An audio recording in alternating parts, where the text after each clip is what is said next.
All right, for this short video, what I'm going to do is show you how to load some heat press vinyl into the onto the vinyl machine. Now, I'm at home on my vinyl machine, but it's the exact same one that we have at school, so you shouldn't have a problem. Now, key thing is if you're using heat press vinyl, make sure you pay attention to the correct side. So on the heat press vinyl, you want to make sure that you cut on the matte side and not the bright side. So I'm using this bright green as an example so that you can see the difference between the matte versus the green. And if you're using outdoor vinyl, for example, then you'll cut it on the shiny side. So what we're gonna do is we're just gonna take this, we're gonna put it back on the rollers here, and we're gonna feed it up through and allow, and it's okay if it falls in the back, allow a little bit of space on the cutter. I usually like to go to about the ruler as far as with the vinyl, and then you just press down on that back lever there.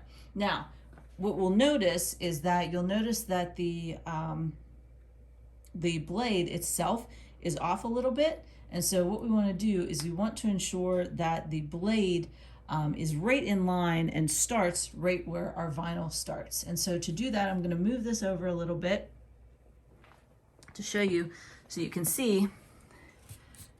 Move it up a little bit for you.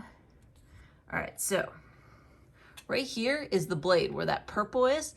That's the actual blade. So if we told it to cut right now, it's gonna start cutting right here and not cut right where our vinyl starts. And if you notice, the vinyl's set up so it's right in line with those 3 rollers. That's ideal. So depending on the length of your vinyl, make sure that you have it in line with as many rollers as possible, because then it just feeds so much better. So in order to get this blade so that it starts right about here, what we're gonna do is we're gonna go to the machine and we're going to tell it to go offline. So we're going to click this on offline button and it'll bring up this screen for you. And then you're just going to use these buttons right here back and forth to move it so that it's just in line. And I'll show you, I'm just going to press it. I'm trying to get everything in the screen for you. You can press a little bit or a lot. And I'm going to go back a little bit here and I'm just going to stop. And then to set it so that we want it to be right at that position, we're then going to hit enter. And then notice how we're back to our speed and force screen. And this tells the vinyl cutter, hey, here's the starting point for that blade. And so that will ensure that you cut at the start of where your vinyl starts.